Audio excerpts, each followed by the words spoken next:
I'm Jason UFC, and today we have a story about UFC middleweight contender Jared Cannonier reveals that the UFC has offered him a fight, but explain why he won't accept it yet. Was it the championship fight that he's talking about? That because what are we talking about here? The landscape of the UFC middleweight division has firmly shifted earlier this month when once unlikely title challenger Sean Strickland made it all the way to the top of the division, courtesy of a dominant display against former UFC middleweight champion Israel Adesanya. Sean Strickland's title-winning performance came in the main event of UFC 293, a pay-per-view event held in Sydney, Australia. Sean Tarzan Strickland found himself in the spot opposite of Israel Adesanya due to an injury to Dricus Duplessis. Is it Dracus or Dricus? I have no idea. Soon after his upset win, Sean Strickland upset win, talk quickly turned to Sean Strickland's reign at 185 pounds and who would be the first challenger. Although an immediate rematch for Israel, the last style bender Adesanya was discussed in a positive light by UFC CEO Dana White, a host of fighters, fans, and pundits have insisted that that fight isn't warranted given the manner of the defeat, unanimous decision victory, and the fact that Israel Adesanya has lost two of his last three fights. Come on. With that, two other contenders have attempted to make their case, as well as Dricus Duplessis, insisting that his victory over number one contender, at least number one ranked contender, Robert Whittaker, should earn him a guaranteed opportunity. Jared Cannonier has emerged as an option too. In addition to weighing in as the backup fighter at UFC 293, Jared Cannonier weighed in as the backup fighter for the Sean Strickland versus Israel Adesanya fight. Jared Cannonier also has a victory over Sean Strickland just 10 months ago. Those factors even led to Sean Strickland's head coach, Eric Nixick, backing Jared Cannonier's claim. Oh, that's interesting. But if the promotion's matchmaking efforts are a sign of things to come, it appears that the former title challenger is being lined up for something different. What? Jared Cannonier says he's holding out until the title fight confirmation. Yeah, that makes sense. Hold on, okay. During a recent interview, Jared Cannonier revealed that the UFC was quick to offer. Hold on, what just happened there? Hold on, let's go down. It just kind of reloaded itself. Okay, where's this article? This page is just mad. Jesus Christ. During a recent interview, Jared Cannonier revealed that the UFC was quick to offer him a non-title fight following the events that unfolded in Sydney, Australia. And he implied that the matchup would see him fight down the pecking order. The number 4, there's pop-ups here.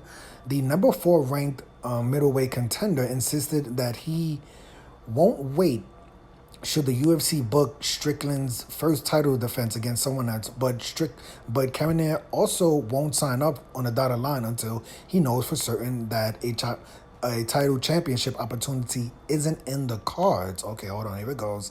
Last week, this is what Jared Cannonier says. Last week, UFC offered me somebody. My manager called, relayed the message. Jared Cannonier says, I'm not going to sit on a name for weeks, but this is special circumstances, I'm in a different position now. I'm not going to jump on the first fight they hand me, jump on the first bone they throw in the yard, get distracted by the big A slab of meat that's hanging up. Okay, I don't know what that means. I'm ranked at the top of the division. There's a good reason why nobody's saying my name. There's people at the back of the pack who want to climb and claw their way to the top.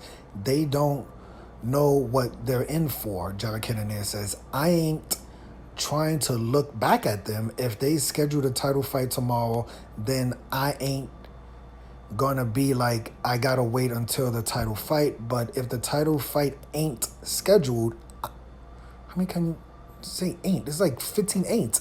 I ain't gonna schedule myself, tie myself up, and miss the opportunity. If you If you ain't gonna tell me what's up, I gotta wait and see. Although Jared Cannonier did not reveal the name of the opponent slid across the table, Jared Cannonier was recently the subject of a call out. Okay, we're not so. I thought he was gonna say the name. I'm surprised he didn't say the name, but yeah, he didn't really say who were they offering to him. You know, that's I'm just a little.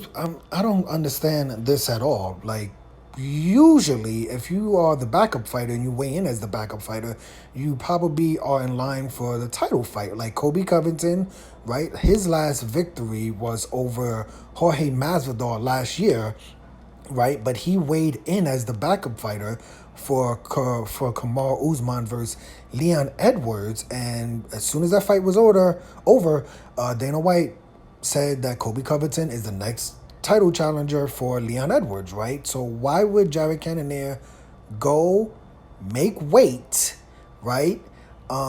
Be the backup fighter for a championship fight, right? And then the guy that he beat, not the guy he lost to. If Israel Adesanya won, I could 1000% agree. And listen, I'm an MMA casual, so what the hell do I know? But if Israel Adesanya won, he already has a victory over Jared Cannonier. I could very much understand why the UFC would say, listen, you know, Cannonier, you got to fight somebody else. You know, you already lost to Israel Adesanya. But Israel Adesanya lost, and Jared Cannonier has a victory over the newly crowned champion. Why would you weigh in as a backup fighter, right? The guy you beat wins the fight, and then they offer you another. That doesn't make any sense at all. It makes no sense at all, right? Like, Kobe Covington doesn't have a victory over Kamar Usman, right? So if he weighed in as the backup fighter, and if Kamar Usman would have won, I wouldn't be surprised if they would have made Kobe Covington versus Kamar Usman 3, right? And Kobe Covington is 0-2 versus Kamar Usman. But Leon Edwards won, and immediately they said Kobe Covington is a title challenger, right? It's the exact same situation. Well, it's not the exact same situation here, but, you know, Jared Cannonier has a victory over Sean Strickland. So to me, it makes sense that he would be the next title challenger. Now, it could be that the UFC is saying, hey, you know, we want, you know, even though they threw Dricus du Plessis under the bus for like 2 months leading up to this fight, that they say, you know what, okay, forget what we said. He's still the backup fighter. Even though they put the narrative that, hey, this is why you don't turn down fights. This is why you don't turn down fights. This is why you don't turn down fights. Talking about, what's going on with this page? It just keeps reloading. But they kept saying that about Dricus du Plessis, about why he should not have turned the fight and turned down the fight, and why he may have to wait in line. But why would Jared Cannonier have to wait in line? Why would he have to fight another contender if the guy he beat is the champion, right?